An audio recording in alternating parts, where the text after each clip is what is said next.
Ravi's salary is 150% of Amit's salary.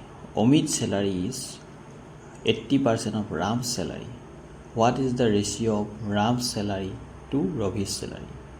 এই প্ৰশ্নটোত সুধিছে ৰভিৰ salary অমিতৰ চেলাৰীৰ 150%, অমিতৰ salary ৰামৰ চেলাৰীৰ 80%, তেনেহ'লে ৰামৰ চেলাৰী আৰু ৰভিৰ চেলাৰীৰ অনুপাত কিমান হ'ব?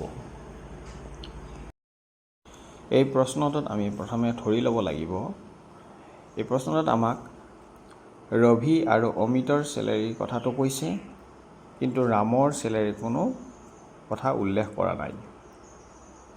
ৰভি আৰু অমিতৰ চেলাৰীৰ তুলনাটো ৰামৰ লগত কৰিছে। গতিকে আমি ধৰি ল'লোঁ ৰভি, অমিত আৰু ৰাম। যিহেতু ৰামৰ চেলাৰীৰ কোনো কথা উল্লেখ কৰা নাই, গতিকে আমি ৰামৰ চেলাৰীটো 100 বুলি ধৰিম। কাৰণ 100 বুলি ধৰিলে আমাৰ কিছু সুবিধা হয় অংকটো কৰাত। শতাংশৰ লগত জড়িত যিবিলাক প্ৰশ্ন থাকে, যেতিয়া আমি ধৰি ল'ব লাগে, তেতিয়া আমি 100 ধৰিলে প্ৰশ্নটো কৰাত বহুতখিনি সুবিধা হয়।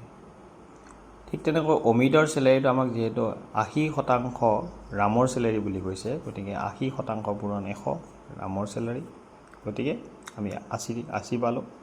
ঠিক তেনেকৈ ৰভিৰ চেলাৰীটো কৈছে 150% অমিতৰ চেলাৰী, অমিতৰ চেলাৰীৰ 150%, গতিকে 150%ৰ লগত আমি অমিতৰ চেলাৰী 80টো পূৰণ কৰি দিলোঁ।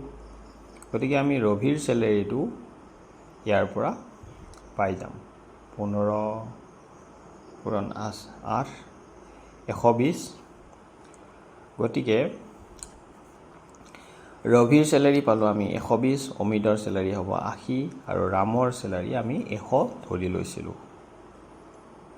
যদি আমি ৰামৰ চেলাৰী 100 ধৰোঁ, তেনেহ'লেহে অমিতৰ চেলাৰী 80 হ'ব, ৰভিৰ চেলাৰী 120 হ'ব।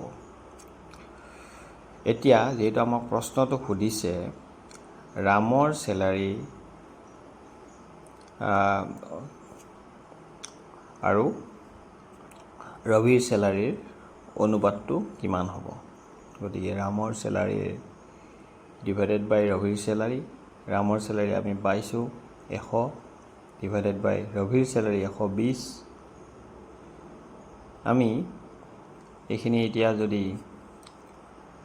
সমাধান কৰোঁ, কটাকটি কৰিলে ইয়াত আৰু অলপ সৰু হৈ যাব, অৰ্থাৎ 6/5, অৰ্থাৎ ইয়াৰ উত্তৰটো হ'ব 5:6।